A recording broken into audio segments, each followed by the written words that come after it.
Your DNA contains genetic code from at least 4 different human species. Species that lived hundreds of thousands of years apart. Species that weren't supposed to meet. Species that weren't supposed to survive. But the DNA doesn't lie. Modern genetic testing has revealed that human evolution wasn't a straight line from primitive to modern. It was a web of hybridization, survival, and extinction so complex that we're only now beginning to understand how impossible our own existence actually is. And the deeper geneticists dig into ancient DNA, the more they realize that everything taught about human origins is not just incomplete. It's backwards. The humans on this list shouldn't exist according to every model of human evolution ever proposed. But their DNA is still here, still flowing through modern populations, still proving that the story of how we became human is nothing like what we've been told. In 2008, Russian archaeologists working in a remote cave in the Altai Mountains of Siberia found something unremarkable. A tiny fragment of finger bone, so small it could fit on a coin. So ordinary that it almost went into storage with thousands of other unidentified bone fragments recovered from the site. Instead, they sent it to a laboratory in Leipzig, Germany, to the Max Planck Institute for Evolutionary Anthropology, to a team led by geneticist Svante Pääbo, whose specialty was extracting DNA from ancient remains so degraded that most researchers considered them hopeless. When the results came back in 2010, everything changed. The DNA didn't match any known human species, not modern humans, not Neanderthals, not any fossil hominin ever discovered. It belonged to something else entirely. The finger bone was 40,000 years old, but the genetic analysis revealed that its owner was part of a population that diverged from the common ancestor of modern humans and Neanderthals over 400,000 years ago. 400,000 years. That single fragment represented an entirely unknown branch of the human family, tree. A species that had survived, evolved, and thrived for hundreds of thousands of years without leaving any clear fossil evidence of its existence.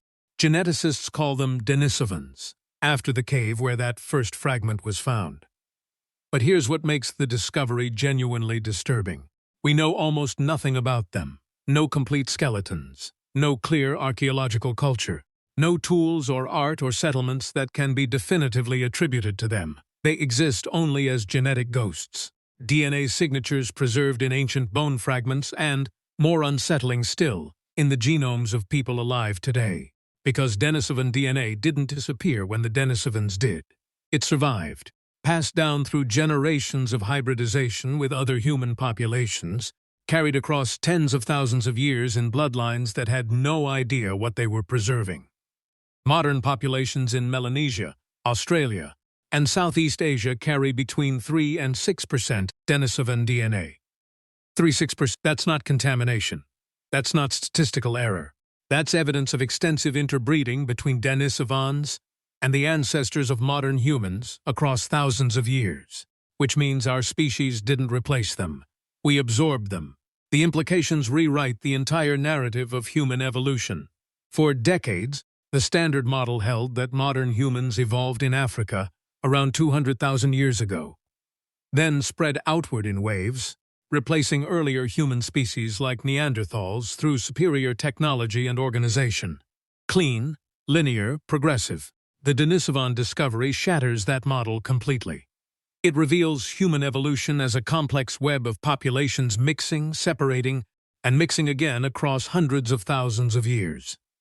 Modern humans didn't evolve in isolation. We evolved through hybridization with species we didn't even know existed until 2010. Your DNA is a genetic fossil record of encounters between human species that took place so long ago that we've forgotten they ever happened. And here's where the mystery deepens into something genuinely unsettling. Recent genetic analysis has identified Denisovan DNA signatures in populations far beyond their supposed geographic range. Not just Southeast Asia and Melanesia, Tibet, Mongolia, parts of Central Asia, even traces in some European populations. The Denisovans weren't confined to a single cave in Siberia. They were widespread, successful, technologically sophisticated enough to survive in environments ranging from tropical islands to high-altitude plateaus to Arctic tundra.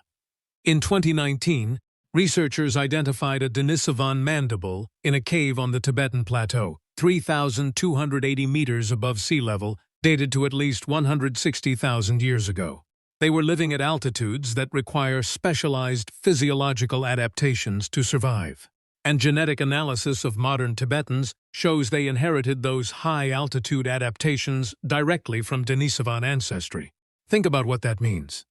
A human species we discovered only 14 years ago was already adapted to environments that modern humans struggled to inhabit without technology. They were surviving at altitudes that cause altitude sickness in most people today. They were thriving across geographic ranges spanning thousands of kilometers. They were interbreeding with multiple other human populations across different continents and time periods. Yet we have almost no physical evidence of their existence beyond scattered bone fragments and DNA. No cities, no monuments, no clear technological tradition. It's as if they lived parallel to other human species for hundreds of thousands of years while remaining almost completely invisible to the archaeological record. The most disturbing aspect isn't what we know about the Denisovans. It's what their existence implies about what we don't know. If an entire human species could survive for hundreds of thousands of years while leaving almost no physical trace, how many others were there? How many ghost species are hidden in the genetic code of modern populations? How many branches of the human family tree existed, thrived, and vanished without ever appearing in fossil form? Recent advances in ancient DNA extraction are revealing genetic signatures that don't match any known fossil species. Traces of populations that existed but left no bones, no tools, no clear archaeological evidence, just DNA. Genetic whispers of human lineages that may have been as sophisticated, as successful, as widespread as any species we do know about. The Denisovans were discovered in 2010, 14 years ago. Before that, every textbook, every museum exhibit, every documentary about human evolution was missing an entire human species that comprised a significant portion of the genetic ancestry of billions of people alive today. 14 years. How many others are we still missing? How many human species lived, evolved, and contributed to modern DNA without ever being discovered by archaeology? And here's the question that should keep you awake at night. If we're still discovering new human species in 2010, 2019, 2024, what does that say about how much we actually understand about our own origins? The Denisovans exist inside you. Their genetic code flows through modern populations as living proof that human evolution is nothing like the clean, linear progression taught in schools. It's a web of mystery, of species that appeared and vanished and hybridized and survived in ways we're only beginning to comprehend. And every time geneticists extract DNA from another ancient bone fragment, they find more evidence that the story of human evolution is far stranger, far more complex than anyone imagined. The ghosts are still talking. We just learned how to listen. In 2013, two amateur cavers exploring the Rising Star cave system in South Africa squeezed through a passage so narrow they called it Superman's crawl, 7 inches wide, too tight for most adults. On the other side, they found a chamber littered with bones. Human bones, thousands of them. More complete human fossils than had ever been found at a single African site. But when paleoanthropologist Lee Berger's team analyzed what those cavers had discovered, the results didn't just challenge human evolution. They shattered it. The bones belonged to a human species with a brain the size of a chimpanzee's. Yet they had deliberately carried their dead through passages so difficult that trained cave explorers needed specialized equipment to navigate them. They had performed ritual burial 300,000 years ago, which is impossible. The species was designated Homo naledi. The name means star in the local Sotho language, a reference to the Rising Star cave where they were found. But everything about them defies every model of human cognitive evolution. Their brain volume averaged around 500 cubic centimeters, half the size of modern humans, roughly equivalent to early Australopithecines like Lucy, who lived over 3 million years ago. According to every theory about the relationship between brain size and complex behavior, Homo naledi should have been incapable of sophisticated cognition. They should have been using simple stone tools at best. They should have lived and died without any concept of ritual, symbolism, or deliberate burial. They should have been, in evolutionary terms, barely above chimpanzees in their cognitive abilities. Instead, they were carrying their dead deep underground. The cave system where Homo naledi remains were found requires navigation through passages that modern humans struggle to traverse, even with headlamps, ropes, and specialized caving equipment. The chamber where the bones were deposited, dubbed the Naledi chamber, sits 30 meters underground and 80 meters from the cave entrance. To reach it, you must crawl through spaces so tight that the largest member of Berger's excavation team couldn't fit. The original team had to recruit scientists small enough to squeeze through the passages. Yet somehow, Homo naledi was carrying bodies through this underground labyrinth. Not once, repeatedly, over what appears to be an extended period of time. The bone assemblage represents at least 15 individuals of various ages: infants, juveniles, adults, elderly, all deposited in the same chamber with no evidence of predation, water transport, or accidental death. No stone tools, no other artifacts, no food remains. Just human bones, carefully placed in a location that required deliberate effort to reach. This wasn't a shelter where they lived. This wasn't a place where they died naturally. This was a place where they brought their dead. And the implications are genuinely terrifying for everything we thought we understood about the evolution of human consciousness. Deliberate burial is considered one of the hallmarks of modern human cognition. It requires abstract thinking about death, ritual behavior, and symbolic representation of concepts that can't be directly observed. The oldest confirmed evidence of deliberate burial, by anatomically modern humans, dates to around 100,000 years ago. Homo naledi was burying their dead 300,000 years ago, with brains half the size. Which means either our models of cognitive evolution are completely wrong, or complex consciousness evolved multiple times independently in different human species. Neither possibility fits with anything taught about human evolution. Both possibilities rewrite the story of how consciousness emerged in the human lineage, and the discoveries keep getting worse for established theory. In 2022, researchers announced evidence that Homo naledi may have been creating engravings on cave walls, geometric patterns carved into rock surfaces near the burial chambers. If confirmed, it would represent the oldest known symbolic art by any human species, created by humans with chimpanzee-sized brains. In the same year, analysis of burned bones and sediment layers suggested that Homo naledi was using fire to navigate the dark cave passages where they deposited their dead. Fire control by a species that shouldn't have been cognitively capable of managing controlled combustion. The genetic analysis makes it worse. When Homo naledi's morphology was compared with other hominin species, they showed a combination of primitive and advanced features that doesn't fit any linear evolutionary progression. Their hands were sophisticated enough for fine tool manipulation. Their feet were adapted for long-distance walking. Their pelvis suggests they walked upright as efficiently as modern humans, but their brain case was archaic. Their skull features resembled species that lived 2 million years ago. They look like they should be ancient ancestors, not contemporaries of early modern humans. Yet they were alive as recently as 236,000 years ago, possibly more recently. The dates are what make Homo naledi truly unsettling. They weren't living in some distant prehistoric period when small-brained hominins were the only game in town.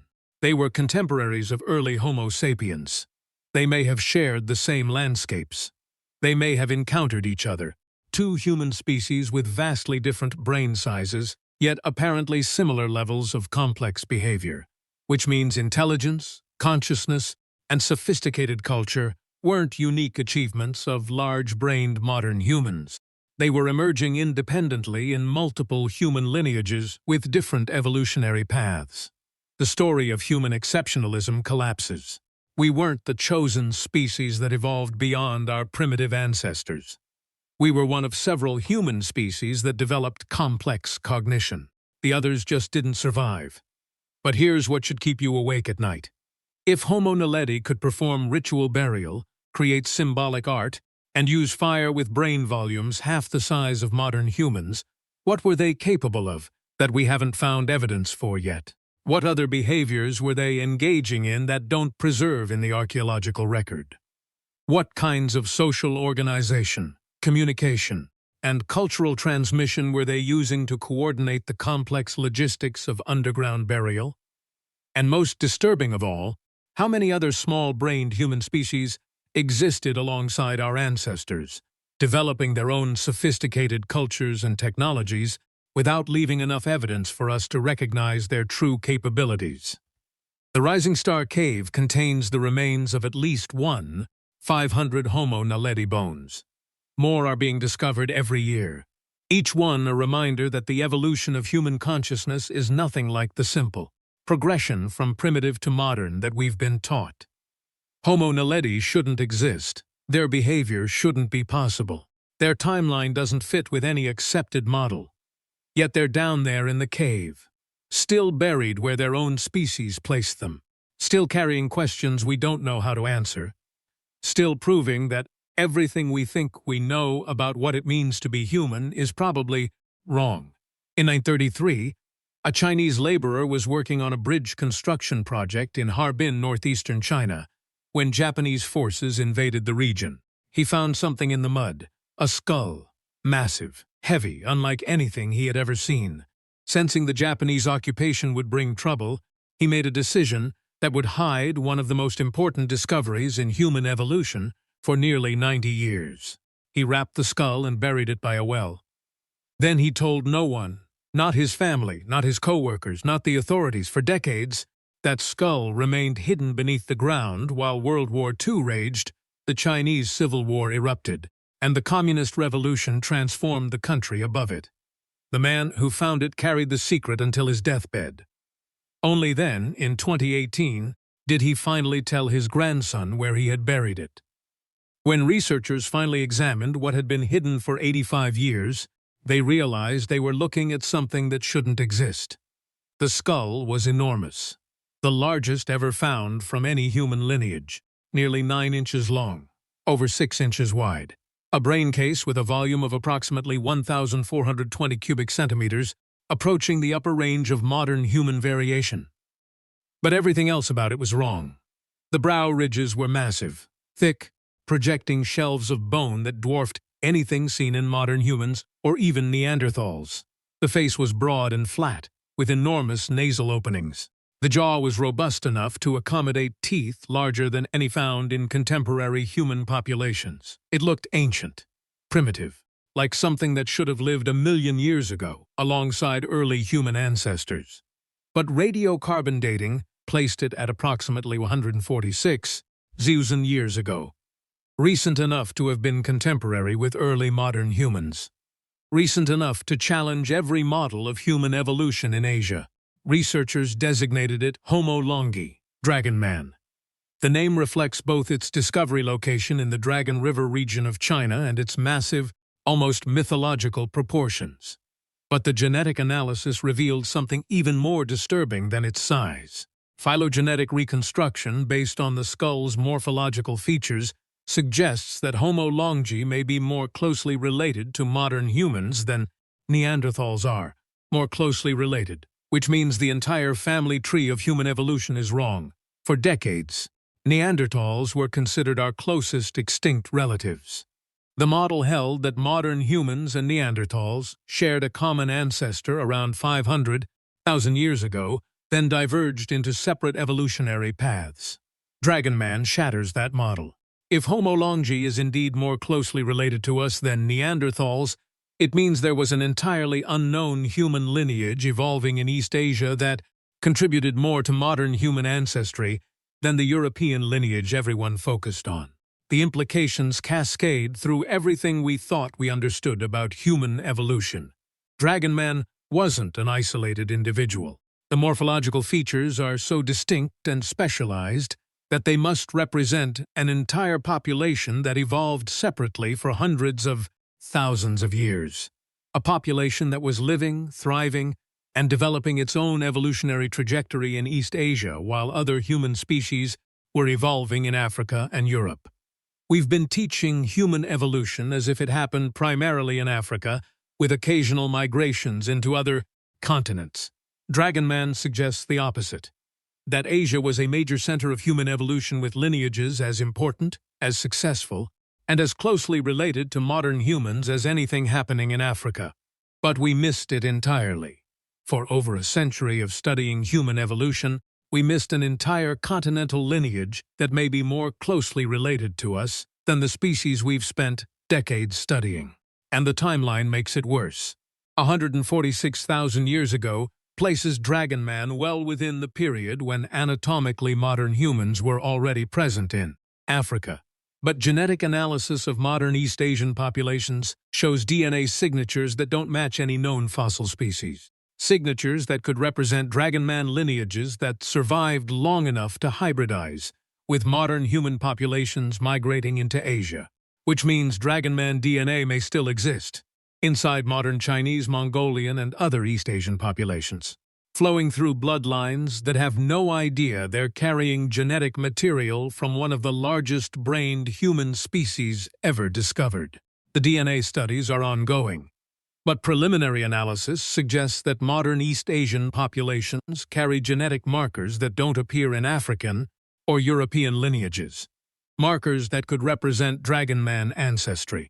Think about what that means for everything taught about human migration and evolution. If Dragon Man lineages were contributing to modern human ancestry in Asia, then the out-of-Africa model is incomplete. Modern humans didn't simply replace earlier populations as they spread across the globe. They interbred with them, absorbed their genetic material, carried their DNA forward into modern populations. Your ancestry isn't just a story of migration from Africa. It's a story of hybridization with multiple human species across different continents. Species like Dragon Man that were so successful, so well adapted to their environments, that their genetic material enhanced rather than hindered the survival of incoming modern human populations. But here's what makes Dragon Man truly unsettling. The skull was hidden for 85 years, deliberately concealed. If that one laborer in 1933 had decided differently, if he had reported his discovery to authorities, human evolution would have been rewritten decades earlier. How many other discoveries are hidden? How many crucial fossils are sitting in private collections, buried in backyards, or locked away in circumstances that prevent scientific analysis? How many human species are we still missing because the evidence is hidden, lost, or deliberately concealed? Dragon Man represents the largest human skull ever found, a species potentially more closely related to us than Neanderthals, a lineage that may have contributed significantly to modern human genetics. And we almost lost it forever because one man decided to bury it by a well and keep quiet for 85 years. The genetic analysis of Dragon Man is still ongoing. Researchers are comparing the skull's morphological features with DNA extracted from modern populations across Asia. What their findings suggest that human evolution in Asia was far more complex, far more successful, and far more important to modern human ancestry than anyone realized. Dragon Man wasn't a dead end. He was family. And his genetic legacy may be flowing through millions of people who have no idea they're carrying the DNA of giants. The skull that was hidden for nearly a century is finally talking. And what it's saying is that everything we thought we knew about human evolution is missing entire continents worth of human lineages, missing giants, missing family, missing pieces of ourselves that we never knew existed. In 2010, Israeli archaeologist Yossi Zeidner was excavating a limestone quarry near the city of Ramla, halfway between Jerusalem and Tel Aviv. The site was scheduled for destruction, industrial expansion. Zeidner had a narrow window to recover whatever archaeological material might exist before the bulldozers arrived. What his team pulled from the limestone layers would force a complete reconsideration of human evolution in the Middle East. Skull fragments, jawbone pieces, teeth, all dated to between 140,000 and 120,000 years ago. At first glance, they appeared to represent another population of early humans from the Levant. Important, but not revolutionary. Then the morphological analysis began, and everything changed. The bones didn't match any known human species, not modern humans, not Neanderthals, not any fossil hominin ever classified. They represented something that shouldn't exist. The skull fragments showed a combination of features that defied every model of human evolution in the region. Thick bone structure reminiscent of much earlier human ancestors. Massive teeth larger than anything found in contemporary populations. A brain case that suggested smaller cranial capacity than modern humans, but combined with facial features that looked almost modern. The researchers designated them Nesher Ramla Homo, named after the site where they were discovered. But the name doesn't capture the magnitude of what they represent. These weren't just another ancient human population. They were a population that was living when and where they weren't supposed to be able to survive. 140,000 years ago, the Middle East was supposed to be largely uninhabitable by human populations. Climate models suggest the region was experiencing severe arid conditions, temperatures that should have driven human populations back into African refugia, environmental stress that should have prevented any significant human settlement. Yet Nesher Ramla Homo was not just surviving, they were thriving. The archaeological layers where their remains were found contain evidence of sophisticated stone tool technology. Levallois technique, a method of stone knapping that requires advanced planning, precise control, and knowledge passed down across generations. The kind of technology that wasn't supposed to develop in the region for tens of thousands of years. And the tools weren't crude or experimental. They were masterful, refined across generations of technological development. The stone points show consistent proportions, careful shaping, and specialized hafting modifications for mounting on wooden spears. This wasn't a population struggling to survive in marginal conditions. This was a population that had been in the region long enough to develop sophisticated technology, complex hunting strategies, and stable social groups capable of transmitting knowledge across generations. Which means human populations were established in the Middle East far earlier than any migration model has ever suggested. The genetic implications are genuinely disturbing. Morphological analysis suggests that Nesher Ramla Homo shares features with both modern humans and Neanderthals, but in combinations that don't fit with any known evolutionary relationship. Some researchers argue they may represent the source population from which European Neanderthals evolved. Others suggest they could be early modern humans with features that were later lost in other populations.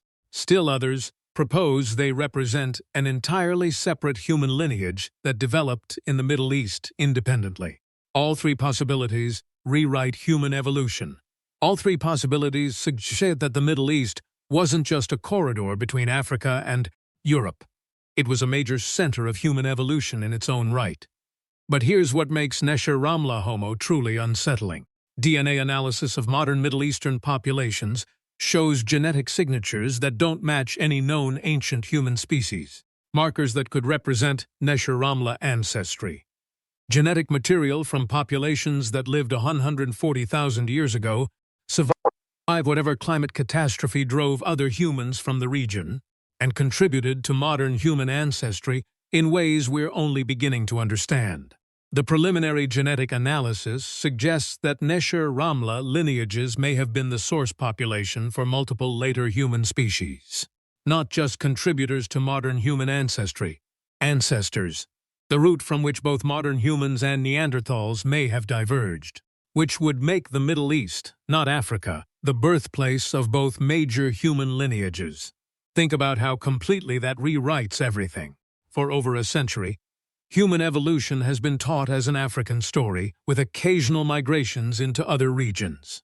Nesher Ramla Homo suggests the opposite, that the critical evolutionary developments that led to both modern humans and Neanderthals may have happened in the Middle East, in a region we thought was marginal to human evolution, among populations we didn't know existed until 2021. Your DNA may trace its origins not to African savannas, but to limestone quarries in Israel, where advanced humans were making sophisticated tools 140,000 years ago. And the timing is what makes it impossible.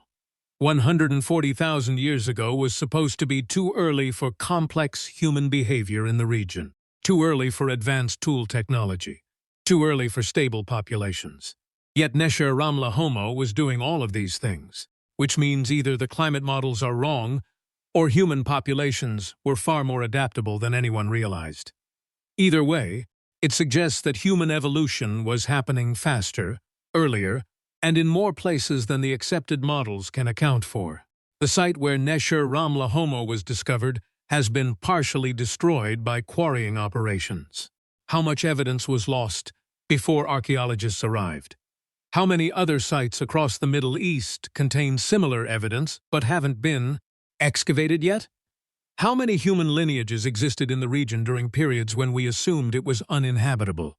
Nesher Ramla Homo was discovered by accident, in a quarry scheduled for destruction, with a narrow window for excavation before industrial development erased whatever remained.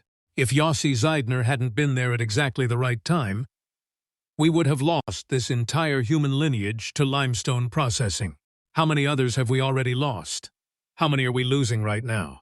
How many human species existed, evolved, and contributed to our ancestry without ever being discovered because their fossils were crushed, buried, or built over before anyone thought to look? The Nesher Ramla Homo that we found represents a single site, a single moment in time, a single glimpse of human populations that may have dominated the Middle East for hundreds of thousands of years. And we almost missed them entirely. They're still there in the limestone, still holding answers to questions about human evolution that we're only now learning to ask. Still proving that everything we thought we understood about where and when and how humans evolved is missing entire continents worth of human lineages, missing the very populations that may have given rise to us. In 2007, archaeologist Armand Mikiz was exploring Calao Cave on the island of Luzon in the northern Philippines. The cave was known locally as a place of ancient bones. Nothing systematic had ever been excavated, nothing that suggested it would rewrite the story of human migration across Southeast Asia. Mijares was looking for evidence of early human occupation in the Philippines. What he found was a single foot bone, small, curved, unlike anything from a modern human. When dating results came back, the bone was 67,000 years old. That number should have been impossible, because 67,000 years ago, humans weren't supposed to have the maritime technology required to reach the Philippines. The islands had never been connected to mainland Asia by land bridges. Getting there required crossing at least 60 kilometers of open ocean, with deliberate navigation, in watercraft sophisticated enough to carry entire populations. Then in 2019, Mijares' team announced they had found more teeth, finger bones, additional foot bones, enough material to identify a new human species, Homo luzonensis, Luzon man. But when the morphological analysis was complete, what they had discovered challenged everything. Archaeologists thought they understood about human evolution, island biogeography, and the cognitive capabilities required for long-distance sea travel. Homo luzonensis was small, really small, estimated height around 4 feet. Body proportions suggesting extreme island dwarfism, a phenomenon where populations isolated on islands evolve smaller body sizes over thousands of generations as an adaptation to limited resources. But here's what makes it impossible. Island dwarfism takes hundreds of thousands of years to develop.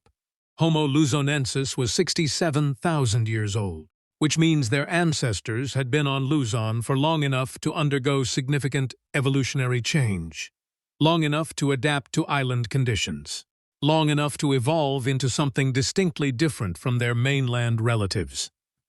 The cognitive implications are genuinely terrifying. Crossing 60 kilometers of open ocean isn't something that happens by accident.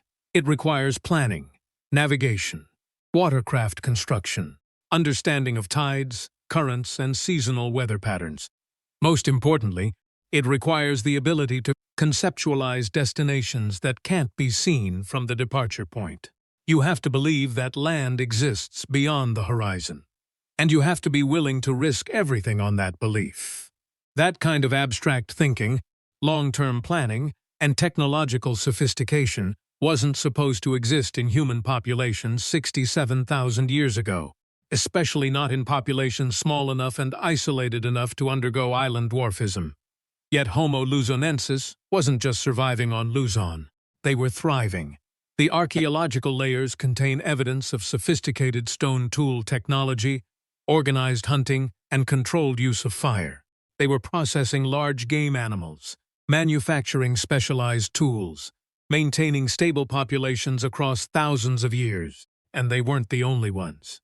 Recent discoveries across island Southeast Asia have revealed evidence of human occupation on islands that required sea crossings much earlier than any migration model predicts. Flores, Sulawesi, Timor, all islands that were never connected to mainland Asia, all requiring deliberate maritime travel to reach, all showing evidence of human occupation dating back 65,000 years or more, which means sophisticated seafaring technology existed in Southeast Asia tens of thousands of years earlier than anywhere else in the world. Multiple human populations were independently developing the cognitive and technological capabilities required for long-distance ocean navigation, while their contemporaries in Africa and Europe were still using basic stone tools and following large game across terrestrial migration routes. The morphological features of Homo luzonensis make the mystery worse. Their teeth show a combination of primitive and advanced characteristics that don't fit any known evolutionary progression. Some features resemble much earlier human ancestors from 2 million years ago. Others are similar to modern humans. Still others are completely unique, apparently evolved in isolation on Luzon. It's as if multiple stages of human evolution happened simultaneously in the same population, as if they were carrying genetic material from various points in human evolutionary history, while developing their own unique adaptations to island life. The phylogenetic analysis suggests they may have diverged from other human lineages over 700,000 years ago.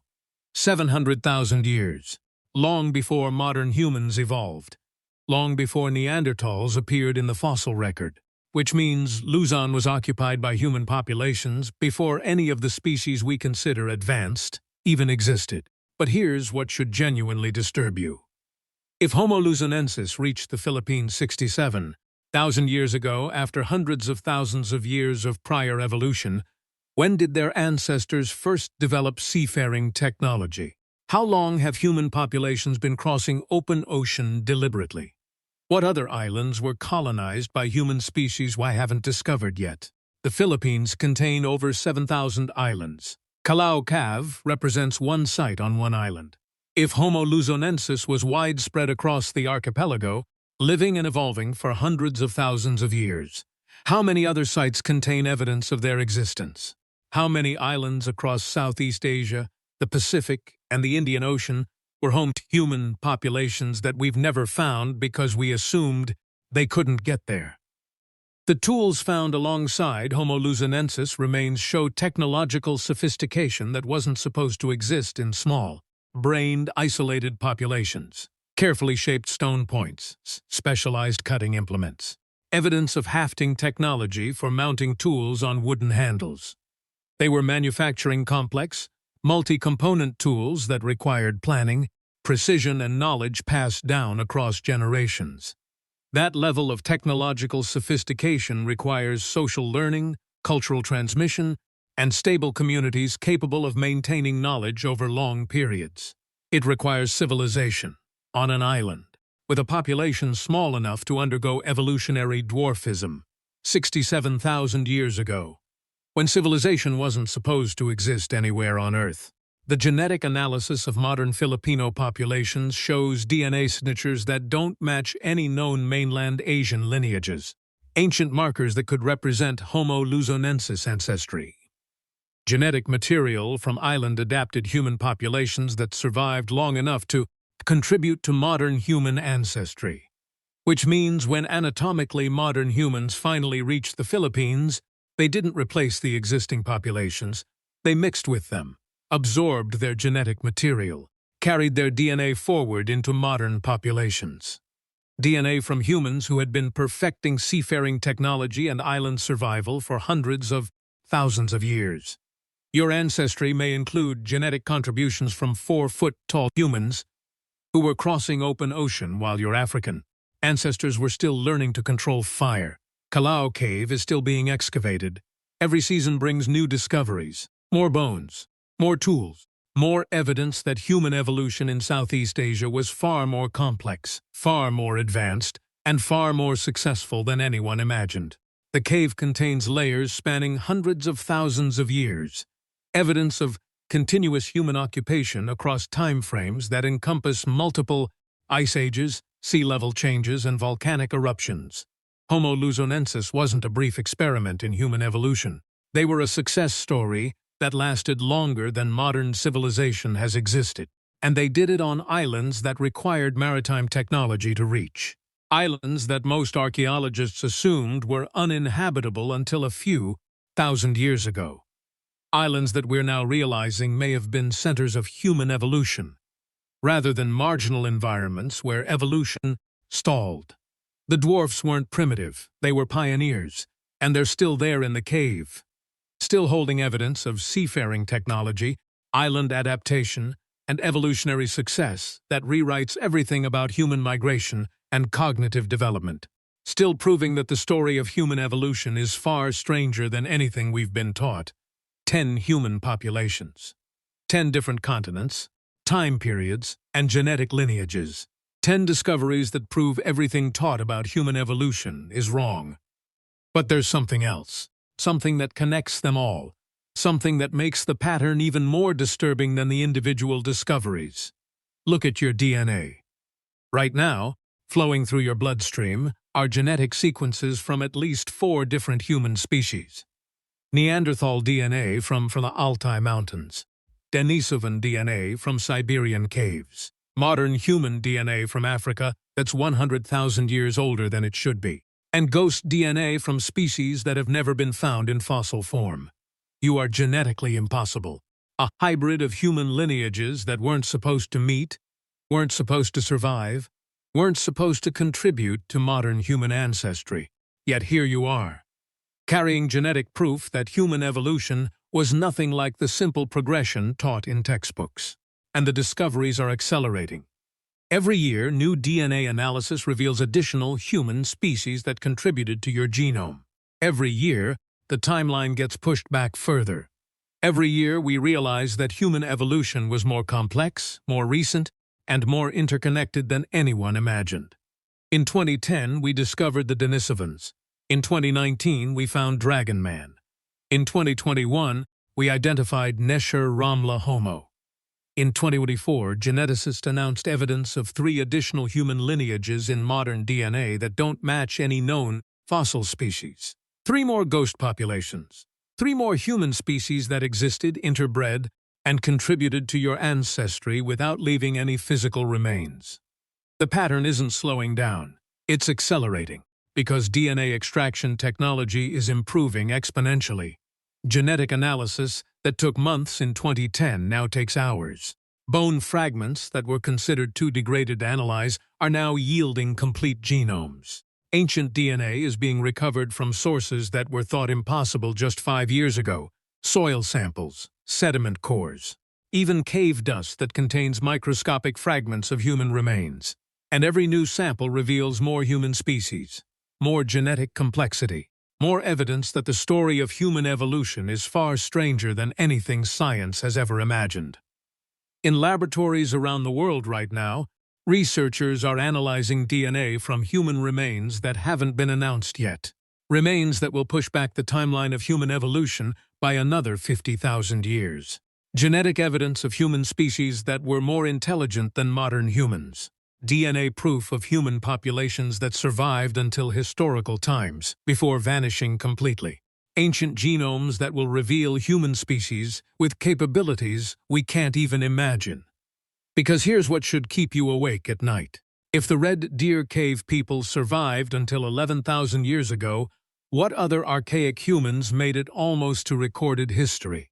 If modern humans were in Europe 210,000 years ago, how much older is human civilization than we realize? And if your DNA contains genetic signatures from human species that were never supposed to exist, what does that say about what human evolution is actually capable of? The discoveries on this list represent less than 1% of the human remains that exist, less than 1% of the ancient DNA that could be analyzed, less than 1% of the human species that contributed to your genetic ancestry, which means 99% of the story of human evolution is still buried, still waiting, still holding secrets about human origins that will rewrite everything again, and again, and again. The question isn't how many prehistoric humans existed that modern science said were impossible. The question is what they were capable of, what knowledge they possessed, what happened to them, and whether the genetic ghosts flowing through your veins right now are trying to tell you something about what humanity was before we became what we